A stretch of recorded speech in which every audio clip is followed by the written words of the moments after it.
Palavra da Verdade, com Hernandes Dias Lopes. Louvado seja Deus. Eu quero partilhar com vocês um texto sobre família. E o texto está no primeiro livro de Samuel, capítulo 30. Peço que você abra a Bíblia comigo. 1 Samuel, capítulo 30. E vamos ler a partir do verso 1. Lido o texto, por favor, mantenha sua Bíblia aberta nesta passagem. Está escrito o seguinte: sucedeu, pois, que chegando Davi e os seus homens, ao terceiro dia a Ziclag, já os amalequitas tinham dado com ímpeto contra o sul Ziclag, e a esta ferido e queimado.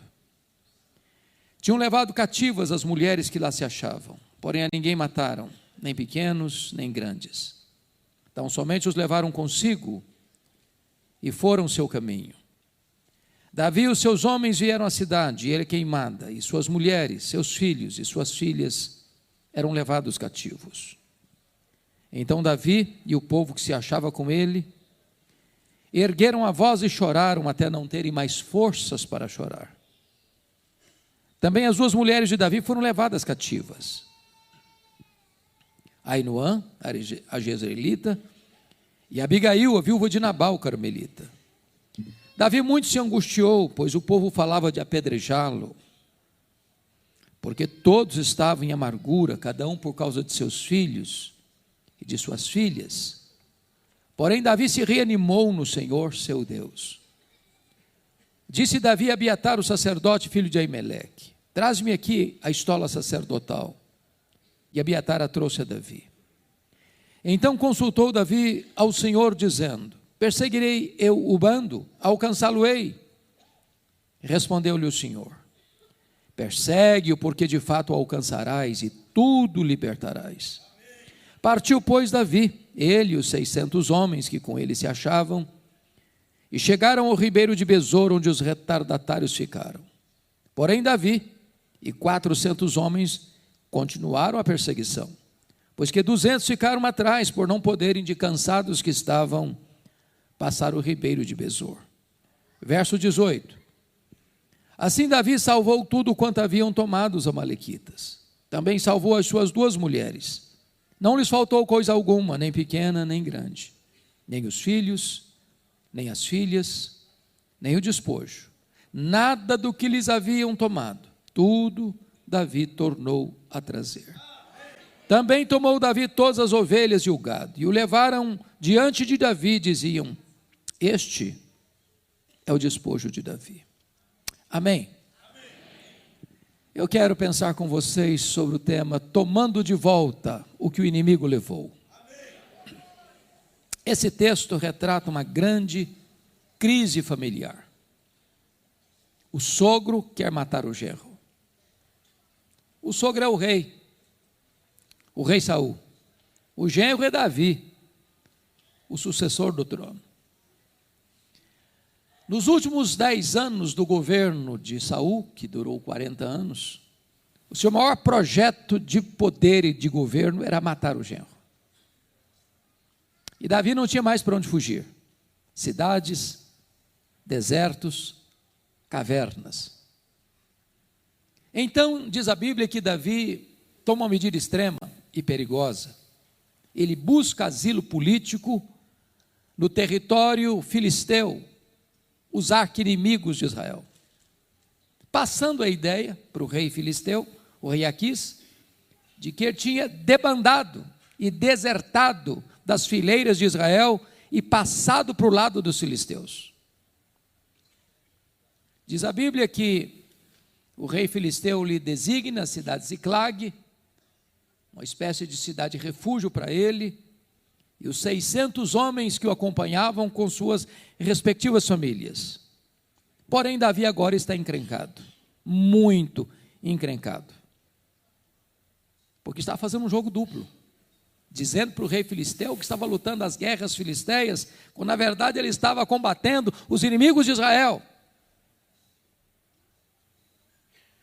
E agora o rei filisteu declara guerra contra Israel.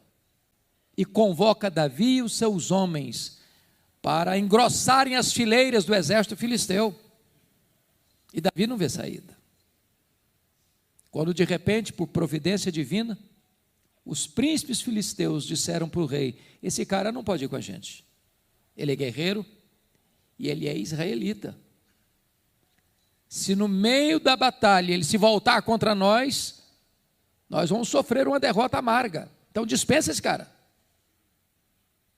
E aí o rei, Aquis, a contragosto, dispensou Davi. Quando ele está retornando para a cidade de Ziclag, ele constata uma tragédia. Os terroristas do deserto, os amalequitas, atacaram a cidade de Ziclag. Queimaram a cidade de Ziclag. Feriram a cidade de Ziclag. Saquearam a cidade de Ziclag. Levaram não apenas rebanhos, mas sobretudo os filhos e as filhas e as mulheres cativos. Quando Davi e seus homens olham essa cena de desastre, eles choram até não terem mais forças para chorar. Os aliados de Davi querem apedrejá-lo. Porém, diz a Bíblia, que Davi se reanimou no Senhor seu Deus e clamou a Deus em oração, fazendo uma das orações mais curtas da Bíblia, apenas 2 perguntas: perseguirei eu o bando? Alcançá-lo-ei? E Deus respondeu: persegue, Davi, o inimigo, persegue, porque tudo que o inimigo tomou de você, você vai trazer de volta. Diz a Bíblia que Davi foi, que Davi lutou, que Davi venceu, que Davi tomou tudo de volta, as coisas grandes, as coisas pequenas, os filhos, as filhas, as mulheres, os rebanhos, nada ficou nas mãos do inimigo, tudo Davi tornou a trazer. Esta narrativa bíblica, meus irmãos, ensina-nos esta grande batalha que a família enfrenta. Porque nós estamos numa guerra, uma grande batalha. E o alvo principal desta guerra é a nossa casa, é a nossa família. E esse texto é emblemático porque ele traz para nós a natureza desse combate, dessa guerra, e nos dá também estratégias para vencer essa guerra. Então eu gostaria que primeiramente nós olhássemos como é que é esse ataque do inimigo sobre a família. Então, com a Bíblia aberta comigo, vejamos, versículo 1, está escrito aí que os amalequitas deram com ímpeto contra o sul e Ziclag. Essa palavra ímpeto traz a ideia de um ataque frontal, avassalador, impetuoso, devastador. O inimigo não vem para brincar, ele é assassino, ele é ladrão, ele é maligno, ele é tentador, ele é destruidor, ele é a antiga serpente, ele é o dragão, ele é o leão que ruge. Ele veio para roubar, matar e destruir. E ele tem, meus irmãos, notoriamente destruído vidas, casamentos, famílias, relacionamentos, destruído vidas, jogado num fosso e num poço escuro. Me permita ilustrar isso. Eu ontem estava pregando para capelães evangélicos e um irmão me conta, um desses capelães me conta uma das histórias mais dramáticas que ele viveu há não muito tempo. Um dos seus colegas de trabalho era um homem que se dizia descrente. E ele tinha uma única filha.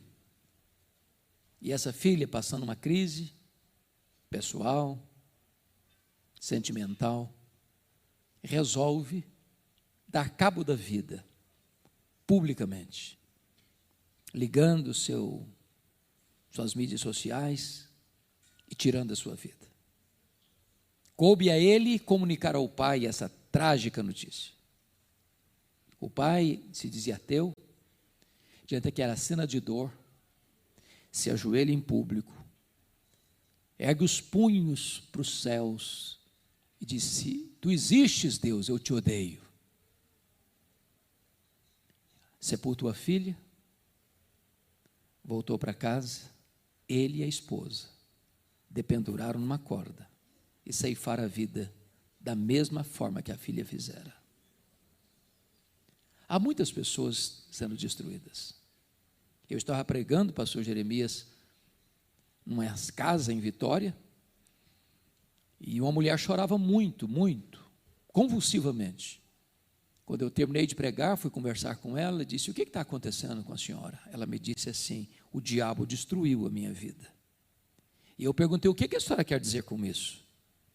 Ela me respondeu: eu tinha uma família, meu marido, 2 filhos, um bom apartamento, um bom salário, mas não tinha paz na nossa casa. Havia uma nuvem escura sobre a nossa casa.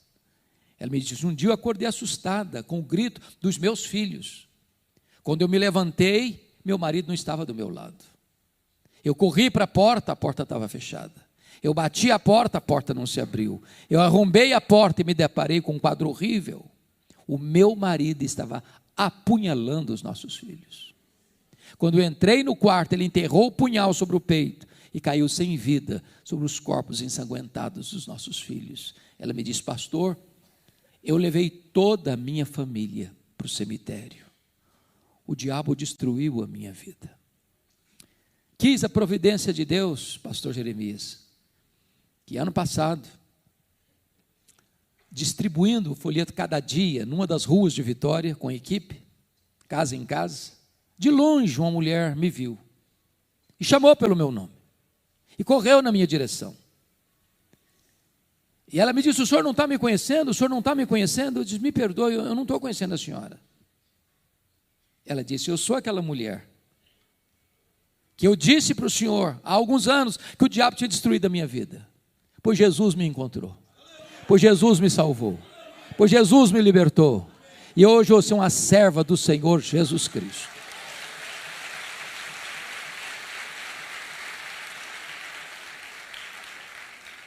Só Deus pode reverter um diagnóstico tão sombrio, de dor e de lágrimas. Agora vejam vocês, do verso 1 ainda, que está escrito aí, que os amalequitas feriram e queimaram a cidade.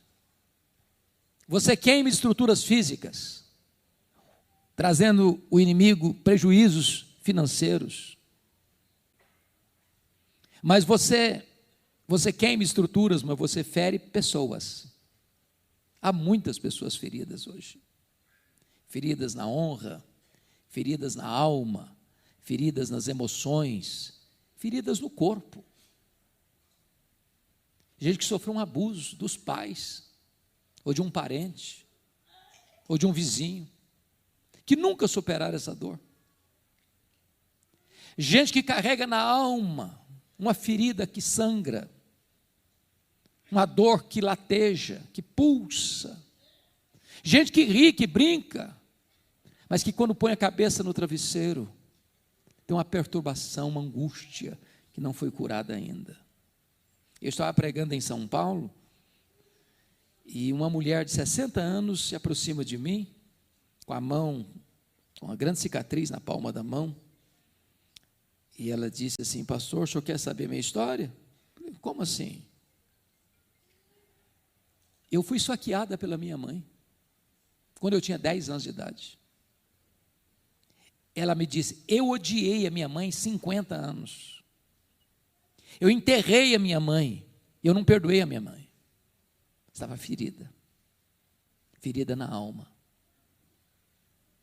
Pregava aqui em Patrocínio, num congresso de médicos, e uma enfermeira muito sorridente nos acolhia, nos recebia, e depois da minha primeira palestra, ela me procurou e disse assim: o senhor está vendo esse sorriso bonito que eu tenho? Eu disse: é claro, é impossível não ver. Ela me disse: pois esse sorriso é uma mentira. Por trás desse sorriso, eu carrego uma alma doente, machucada, enferma. Tantas pessoas feridas. talvez, pastor Jeremias, um dos dramas maiores que eu já tive no meu ministério, foi um pedido de um irmão querido, um líder da igreja. Diz: pastor, o senhor não conhece a minha mãe. A minha mãe tem 80 anos. Eu sou o filho mais velho. Eu nunca vi a minha mãe sorrir. Nunca. Já levamos em todo tipo de médico, de psicólogo, que o senhor possa imaginar. Já foi todo tipo de exame que o senhor possa imaginar. Ninguém diagnosticou a tristeza crônica da minha mãe. O senhor podia orar por ela. Eu falei: eu vou. Quando eu chego, Israel, naquela casa, eu encontro uma mulher com um olhar distante, com um semblante abatido. Começa a conversar, coração dela fechado. Quando de repente o Espírito de Deus, na sua bondade, tocou o coração dela e ela disse assim: eu quero ficar sozinha com o pastor. Quando eu fiquei sozinho com ela, ela me olhou nos olhos e me disse assim: pastor, eu sofro há 60 anos. Eu perguntei: o que houve? Ela me disse: eu traí meu noivo. Ele nunca ficou sabendo. Fui casada com ele muitos anos. Já sou viúva há vários anos. Mas aquele pecado está tão vivo na minha memória, como se eu tivesse cometido hoje de manhã. Eu sofro há 60 anos. Eu vivo numa masmorra emocional. Eu sou açoitada todo dia pelo chicote da culpa.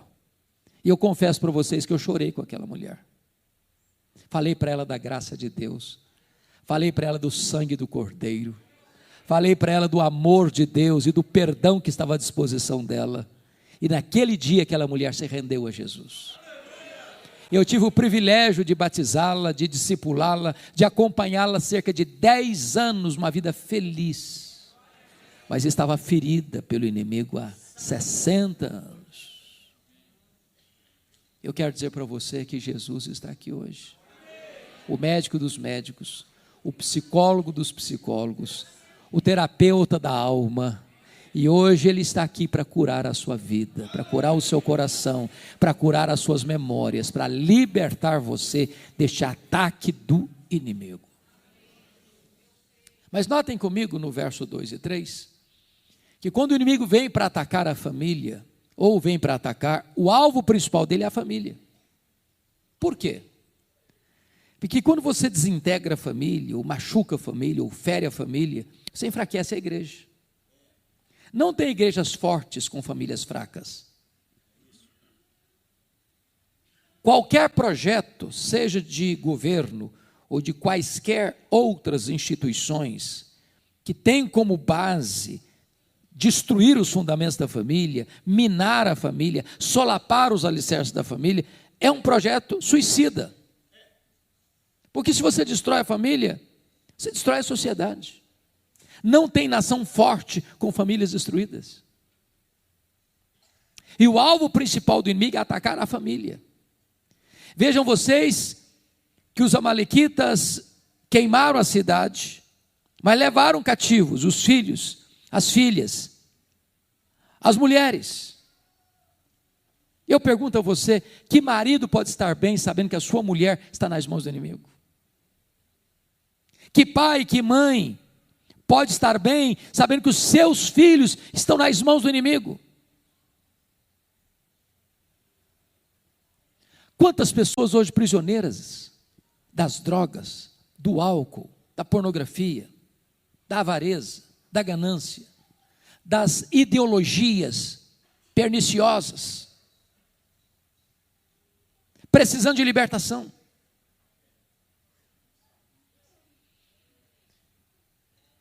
Um dia eu fiquei muito chocado porque um irmão da igreja, trabalhava na área da música, um líder, disse assim para mim: pastor, eu vim comunicar para o senhor que eu estou chutando o balde. Eu falei: o que você quer dizer com isso?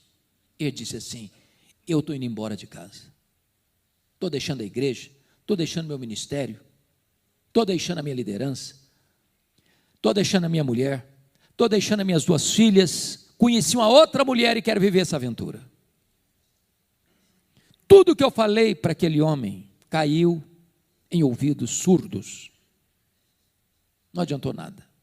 Ele saiu de casa, e essa mulher com quem ele se envolveu era fortemente ligada ao ocultismo, à feitiçaria. E eu às vezes fui visitá-lo e via despachos na sala dele aos demônios. Chegou a ponto de ir para cemitério à meia-noite fazer despachos. E eu falava e falava e falava e nada resolvia. Então um dia eu contei para ele uma história que nós aprendemos na África do Sul, tribo dos Zulus. A prática dos Zulus é esta: se um rapaz começa a namorar com uma moça, ele dá um lenço branco para ela. Enquanto o namoro durar, ela fica com o lenço branco.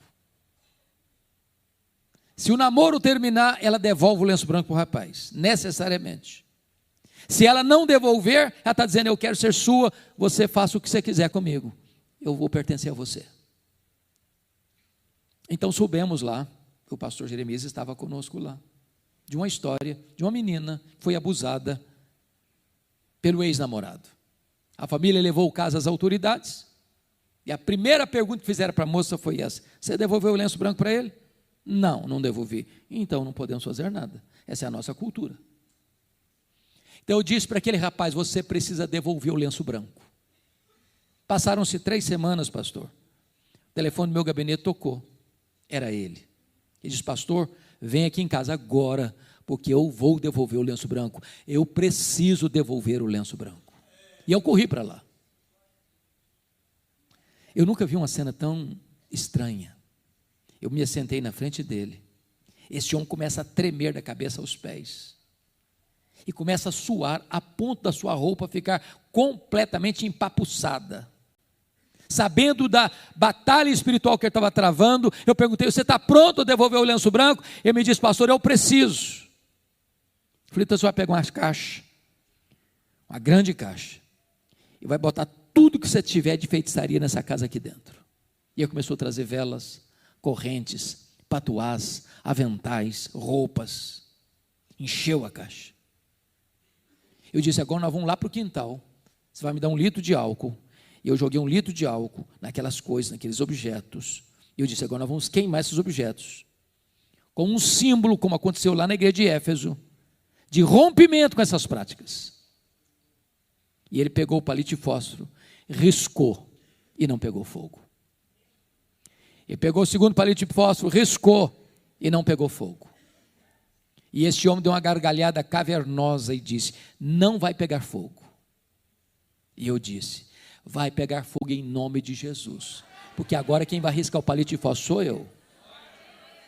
Quando eu risquei o palito de fósforo, o fogo pulou na caixa, e esse homem deu um grito desesperador e caiu desacordado aos meus pés. Eu clamei pelo nome de Jesus. O Senhor trouxe a consciência com o coração quebrado, quebrantado, arrependido e transformado. Estava, entretanto, nas mãos do inimigo. Talvez você veja aqui hoje, talvez você que está nos acompanhando, está precisando de libertação. E Jesus é o libertador. Se o Filho vos libertar, verdadeiramente sereis livres, diz as Escrituras. Não importa quanto tempo, não importa quão grossas sejam as correntes, quão terríveis sejam as amarras, hoje Jesus trouxe você aqui para libertar você dessas amarras, dessas correntes que têm prendido a sua vida. Mas ainda, confiram comigo, por gentileza, o versículo 6, porque aí tem outra artimanha do inimigo. Diz o texto que os aliados de Davi, os homens fiéis a Davi, querem apedrejá-lo. O inimigo vem e faz um estrago, e depois ele tem uma estratégia, é jogar uns contra os outros. É o marido que acusa a mulher, é a mulher que acusa o marido, os pais que acusam os filhos que acusam os pais, e de repente a família vira um pé de guerra. Eu vou lhes dizer uma frase aqui, se vocês esquecerem tudo o que eu falar, mas se lembrarem desta frase, me dou por satisfeito nessa noite, e a frase é esta: Quando você faz do aliado inimigo, você faz do inimigo aliado. Seu problema não é sua mulher. Seu problema não é seu marido. Seu problema não são seus filhos. Seu problema não são seus pais. Seu problema não é sua sogra. Seu problema não são seus cunhados. Seu problema não são seus vizinhos. Seu problema não é seu patrão. Seu problema é espiritual. A nossa luta não é contra carne e sangue, mas contra principados e potestades, contra dominadores deste mundo tenebroso, contra forças espirituais do mal nas regiões celestes. Não podemos entrar nessa guerra, irmãos, com armas carnais. Precisamos de armas poderosas em Deus para destruir fortalezas e anular sofismas. Se você lutar contra carne e sangue, você cria mais problema. Você multiplica os inimigos. Você transforma os inimigos em seus aliados e aí a destruição chega. Precisamos abrir os olhos espirituais. Em nome de Jesus. Mas, irmãos, nesse primeiro ponto vamos olhar o último aspecto. Está lá no versículo 16.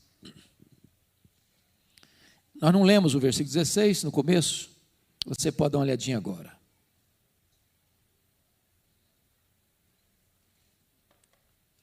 Está escrito aí que depois desta humilhante, acachapante derrota que os amalequitas impuseram contra Ziclag, eles estão celebrando, eles estão festejando.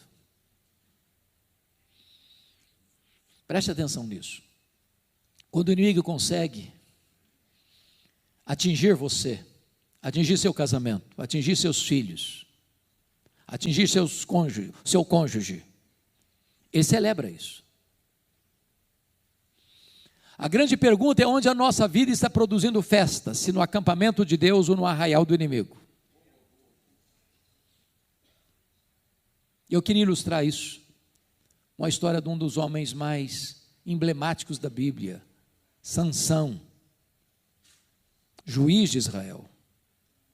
Sansão foi um fenômeno, foi um gigante. O nascimento dele foi um milagre. Ele era cheio do Espírito Santo. Ele era um nazireu consagrado a Deus. E o nazireu tinha 3 coisas que ele não podia transigir, como símbolo da sua consagração a Deus. Ele não podia tocar em cadáver. Ele não podia beber bebida forte, bebida alcoólica. Ele não podia cortar o cabelo. Diz a Bíblia que um dia Sansão está caminhando e vê uma moça filisteia, e depois chega em casa e diz para o seu pai assim: papai, eu quero aquela mulher para mim. Seu pai diz: não, meu filho, que é isso? Não, espera um pouquinho só. Essa moça é do povo que nos oprime. Essa moça tem outros deuses. Tem tanta moça bonita em Israel, para que você vai se envolver com ela? Não, papai, eu não quero nem conversa, é ela que eu quero, porque só dela eu me agrado. Notinha de rodapé. Eu sou pastor há 41 anos. Eu nunca vi um rapaz, uma moça, que tendo desobedecido pai e mãe na área do namoro, fizesse um casamento feliz. Nunca vi. Eu não estou perguntando se o seu pai é quadrado ou redondo, se a sua mãe é quadrada ou redonda. Escute seus pais na área do namoro. Escute. Diz a Bíblia que o Sansão, indo para a casa dessa moça, um leão saiu em cima dele, um leão novo.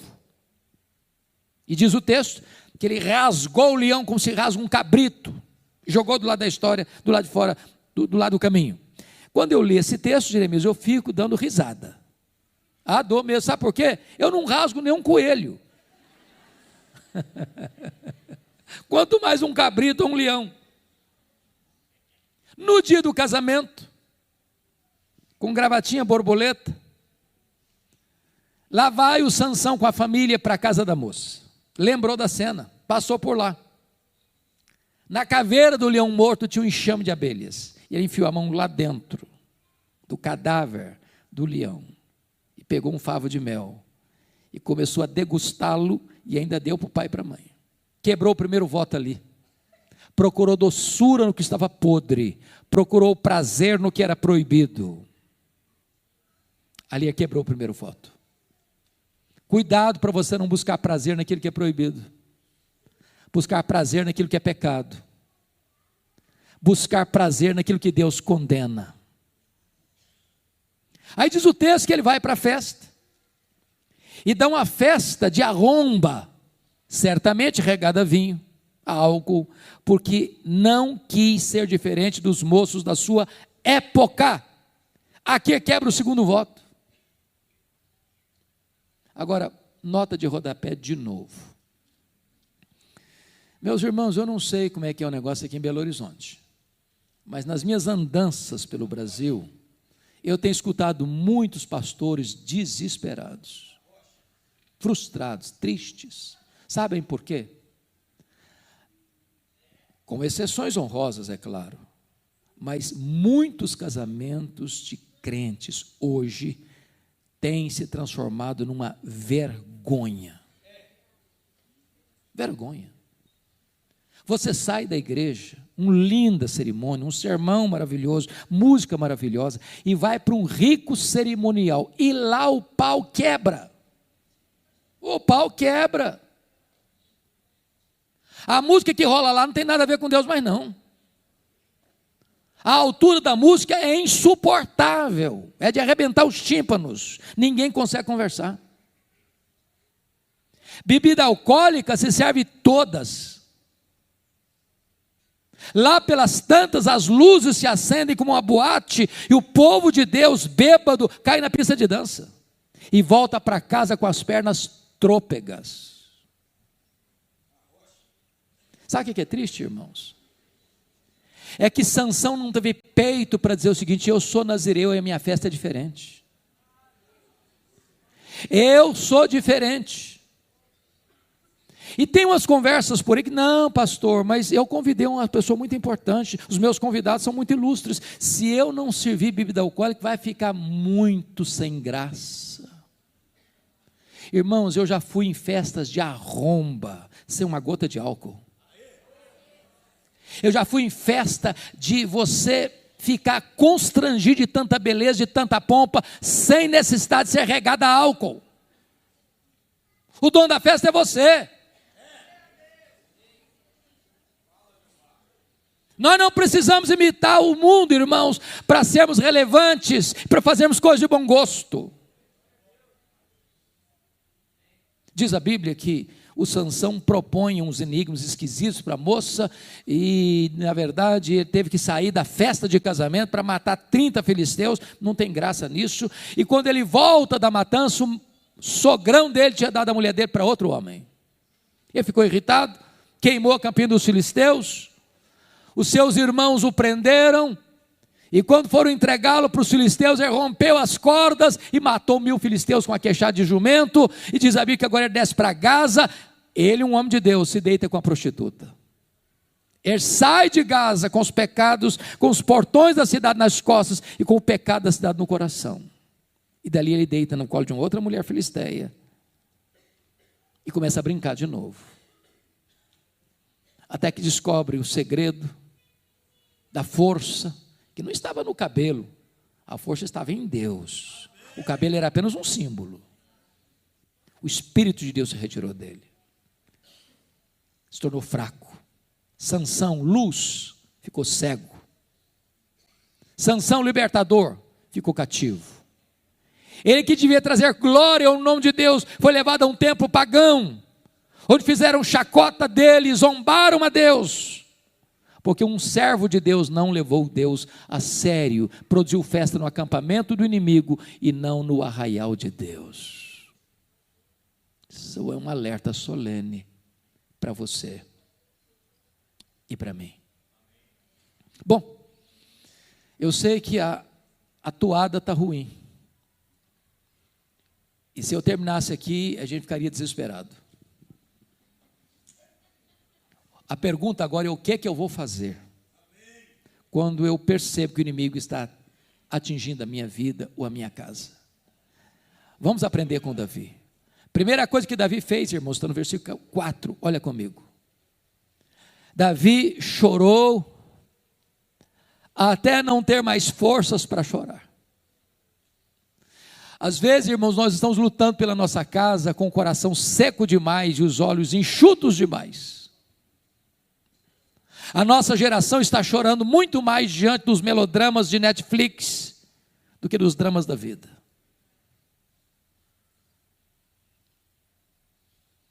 Qual foi a última vez que você chorou pela sua família?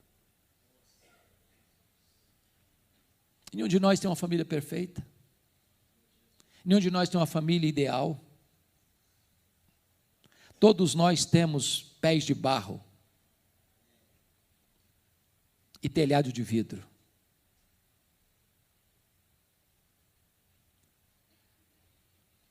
Às vezes há dramas terríveis, amargos, difíceis na nossa casa. Às vezes as pessoas nos veem, mas não sabem os dramas que temos.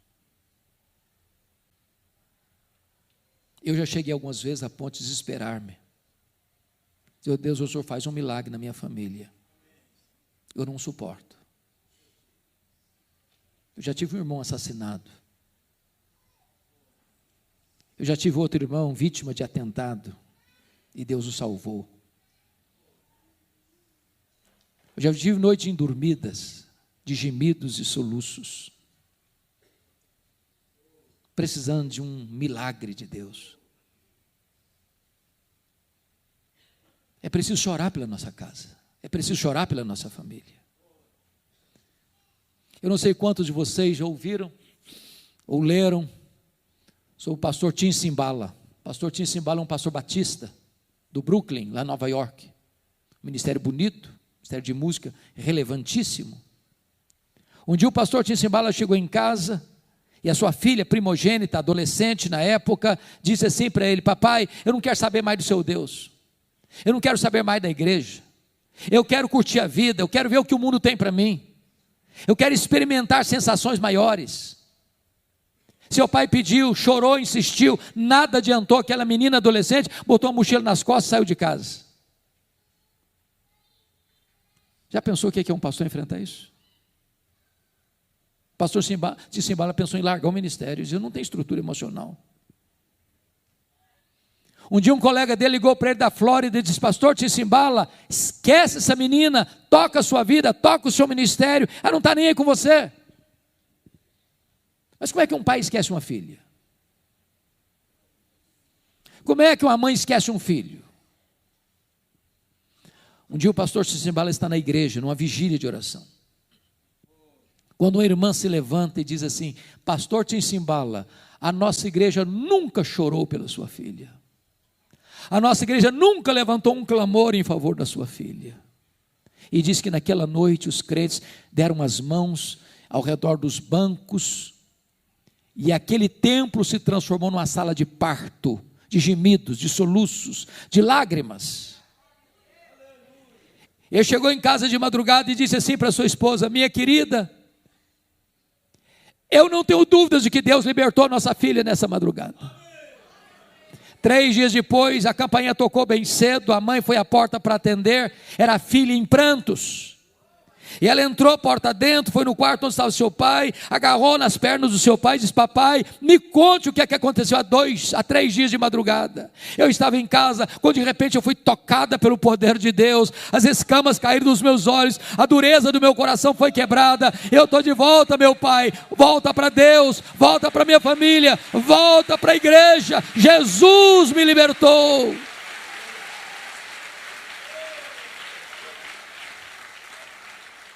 Meu amado irmão, minha irmã, nós não geramos filhos para a morte, nós não geramos filhos para o cativeiro, nós não geramos filhos para habitar o inferno, nós geramos filhos para a glória de Deus.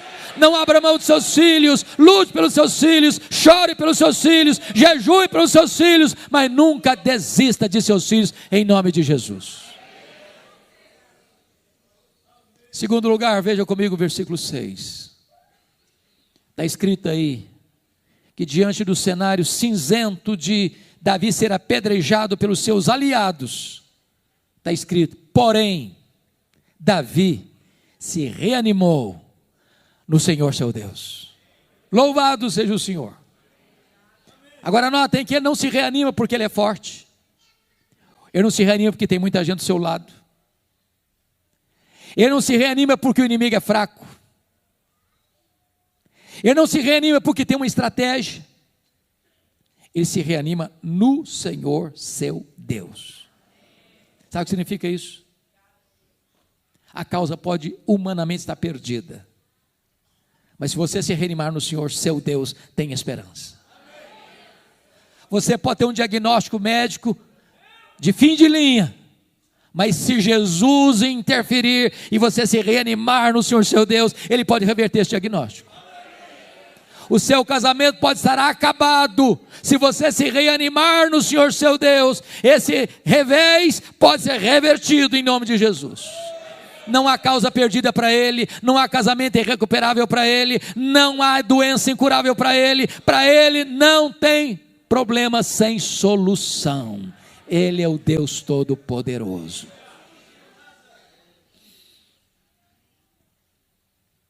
Eu me lembro que há pouco tempo uma irmã da igreja me procurou.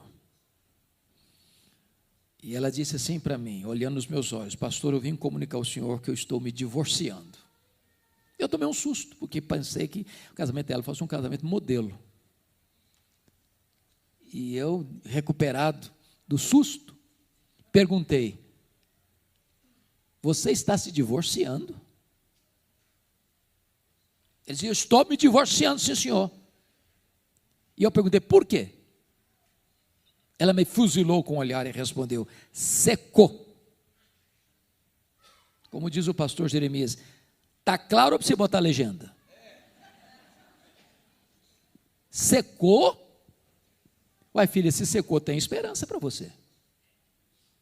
Você não leu na Bíblia lá que Deus fez florescer a vara seca de Arão? Ele pode fazer florescer o que está seco no seu coração. A mulher me olhou meio assustada e falou: o senhor está ficando maluco? Eu estou falando para o senhor que morreu, entendeu agora? Falei: se morreu, tem esperança.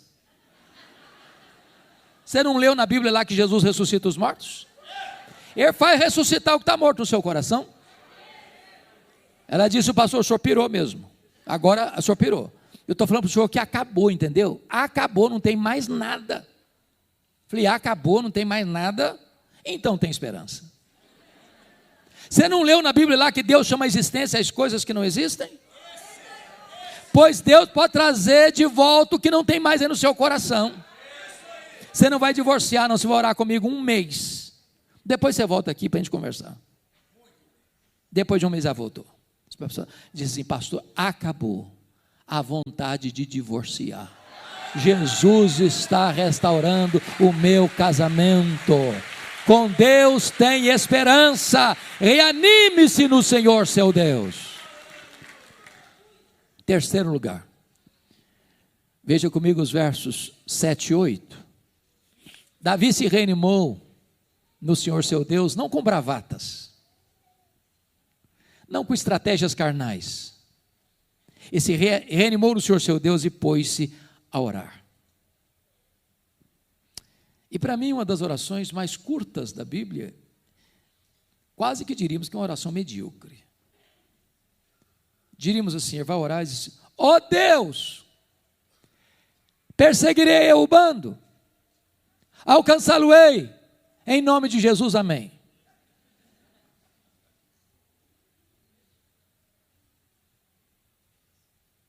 Medíocre, não parece? Trocando em miúdos, o que ele está falando? Ele está dizendo: ó Deus, eu estou levando de goleada do inimigo. Eu vou aceitar passivamente a decretação da derrota na minha vida, na minha família, ou eu vou reagir? Eu vou jogar a toalha ou eu vou reagir? Eu vou entregar os pontos ou eu vou reagir? Eu vou dar de mão beijada a minha família nas mãos do inimigo ou eu vou reagir? E Deus respondeu para ele: persegue o inimigo, Davi, porque tudo que ele tomou de você, você vai trazer de volta. Irmãos, alguns nós na nossa vida e na nossa casa que não são desatados com estratégias humanas, com brigas, com disputas judiciais. Alguns nós na nossa vida só são desatados quando nós ficamos de joelhos, clamando aos céus por um milagre. Um milagre. Preste atenção nisso. O que Deus promete é vitória e não ausência de luta. O que Deus promete é chegada certa e não caminhada fácil. Porque Davi orou, ele lutou. Mas a luta não foi fácil. Foi tão pesada e renhida que 200 homens ficaram para trás de cansados que estavam. Mas quem tem a promessa não vai recuar. Quem tem a promessa não vai desistir. Quem tem a promessa vai avançar. Quem tem a promessa vai lutar. Quem tem a promessa não abre mão da vitória. Quem tem a promessa não deixa nada na mão do inimigo.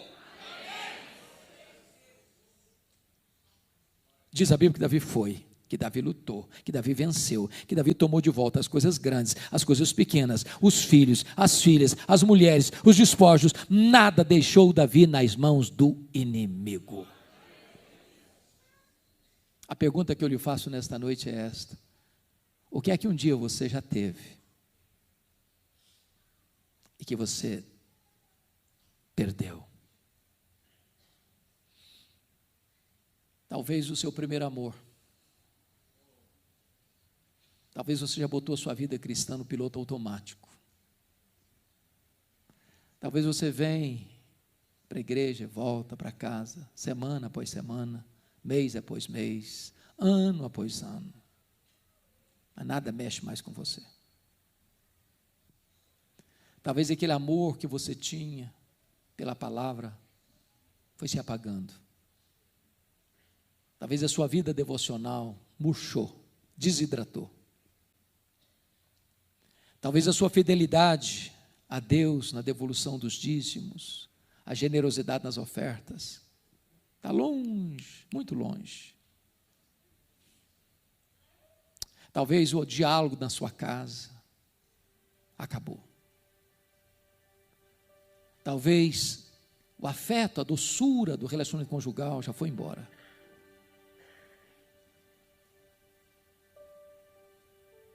E hoje o Senhor está aqui, dizendo para o seu coração: não deixe nada na mão do inimigo. Tome de volta o que o inimigo levou. O seu Deus é o Deus da restituição.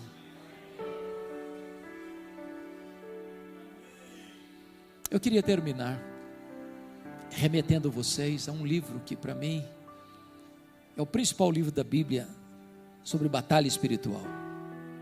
É o livro de Êxodo. Porque o Egito é um símbolo do mundo, da escravidão, do pecado.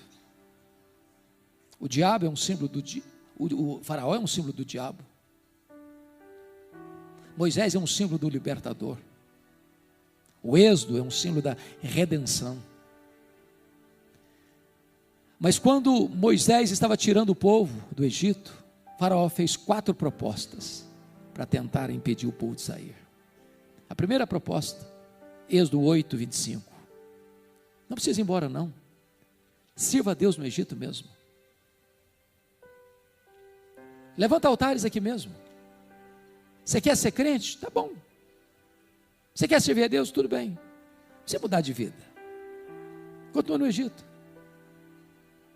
Moisés disse: não, Egito é lugar de escravidão, não, vamos embora. O Senhor está nos libertando. Não queremos ser mais escravos. Aí o faraó partiu para a segunda proposta. Está lá em Êxodo 8, 28. Tá bom, pode ir embora. Mas não vá muito longe não. Fica aqui por perto. Vamos ser bons vizinhos. De vez em quando você vem aqui para o Egito matar saudades. Experimente o melhor dos 2 mundos. Faça a sua jornada com um pé na igreja e outro no mundo. Divida o seu coração. Moisés disse: não, nós vamos embora. Não queremos ter saudades do Egito, queremos ir embora. Vamos embora. Aí o faraó partiu para a terceira proposta. Está lá em Êxodo 10, versículos 10 e 11. Tá bom, vocês podem ir embora. Mas os filhos ficam. Vocês de cabecinha branca, pode todo mundo ir embora. A moçada fica no Egito. Tem muita gente achando que o lugar de jovem curtir a vida é no mundo. Me permita compartilhar isso. Um dia eu fui convidado para pregar numa das nossas maiores igrejas do Brasil. E eu tenho um problema sério, dentre tantos. Jeremias já sabe disso. Eu não sei pregar para a pessoa, me dá um tempo, você vai falar sobre tal assunto. Eu fico perdido. Quando me dá tema, eu fico perdido. Naquele dia me deram um tema. E o assunto era um trabalho de jovens. E o tema era santidade. Sabe quando você prega e você acha até que você pregou direitinho? Aí, meus irmãos, eu terminei de pregar. O grupo de liderança dos jovens, com muito carinho, me empurraram para uma sala e trancaram a porta. E o líder desse jovem botou o dedo no meu nariz e disse: o senhor é um homem retrógrado, quadrado, ultrapassado. O senhor está pensando o quê? Nós somos jovens universitários. Qual é o problema da gente ir para a boate? Qual é o problema de a gente tomar uma cervejinha? Qual é o problema de a gente curtir a vida? Nós somos crentes. Domingo nós estamos na igreja. Eu quase apanhei. Eu disse: meus irmãos, vocês é que me convidaram, eu já estou indo embora também. Mas antes de ir embora, eu tenho que dizer duas coisas para vocês. Primeira coisa, 1 Coríntios 10, 31. Portanto, quer comais, quer bebais, quer façais qualquer outra coisa, fazei tudo para a glória de Deus. Eu disse para eles assim: olha, vocês querem ir para a boate? Querem encher a cara? Pode ir, pode ir. Agora, tem que ser para a glória de Deus. Se conseguirem, vão em frente. Duvido que consigam. Segunda coisa, Colossenses 3,17. E tudo o que fizerdes, seja em palavra, seja em ação, fazei em nome do Senhor Jesus, dando por isso graças a Deus Pai. Se vocês conseguirem ir para a boate, para encher a cara, tem que ir em nome do Senhor Jesus, dando graças a Deus Pai. Se conseguirem, vão em frente. E até logo, fui embora. O grande problema de pastor, irmãos, é que pastor costuma ter amnésia. Uns 10 anos depois eu recebi um convite e nem percebi que era para a mesma igreja. Quando eu chego, eu tomo um susto. Para piorar a situação, a primeira pessoa que me aborda, uma senhora, e ela me fez a pior pergunta que se faz a um pastor. Ela disse assim: pastor, o senhor está lembrado de mim? Nunca faça essa pergunta a um pastor, você vai constrangê-lo.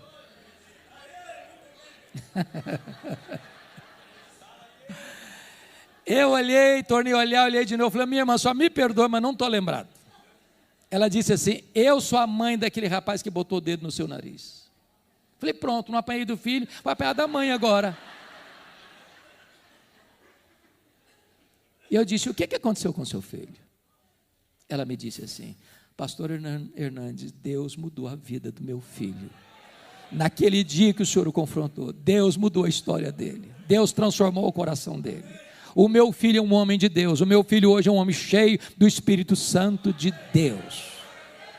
Então deixa eu dizer uma coisa para você, rapaz, você moça, você jovem, você adolescente. Lugar de jovem curte a vida não é no mundo não, é na casa de Deus, é na presença de Deus. Porque é na presença de Deus que tem plenitude, alegria e delícias perpetuamente.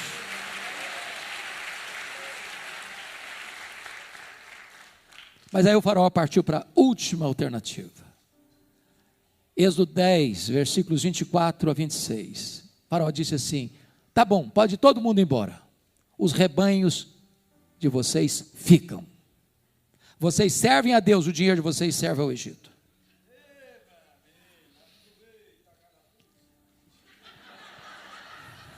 É desse jeito. Porque tem gente que diz que está servindo a Deus, mas o dinheiro dele não. Tem gente que parece ter uma jararaca no bolso. Então, não, entenda isso. Se o seu bolso ainda não foi convertido, possivelmente o seu coração também Ainda não foi. Porque a Bíblia diz que onde estiver o teu tesouro, aí estará o teu coração. A resposta de Moisés a Faraó é emblemática. Faraó queria todos os rebanhos. Moisés disse: pois bem, Faraó, escute isso. Nenhuma unha vai ficar no Egito. Nenhuma unha. Até hoje eu não sei bem para que serve uma unha. Mas Faraó está dizendo o seguinte: ô Faraó, escute isso. Tudo que nós somos, tudo que nós temos, nós queremos dedicar a Deus. Então nada vai ficar no Egito. Meu irmão, em nome de Jesus, não deixe nada nas mãos do inimigo. Tome de volta o que Deus lhe deu. E viva para a glória de Deus. Eu quero orar por você.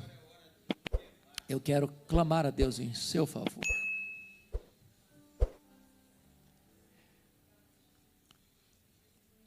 O livro O Monge, o Executivo, tem uma frase que vale o livro para mim. Esse livro diz assim: você não é o que você fala, você não é o que você sente, você não é o que você promete, você é o que você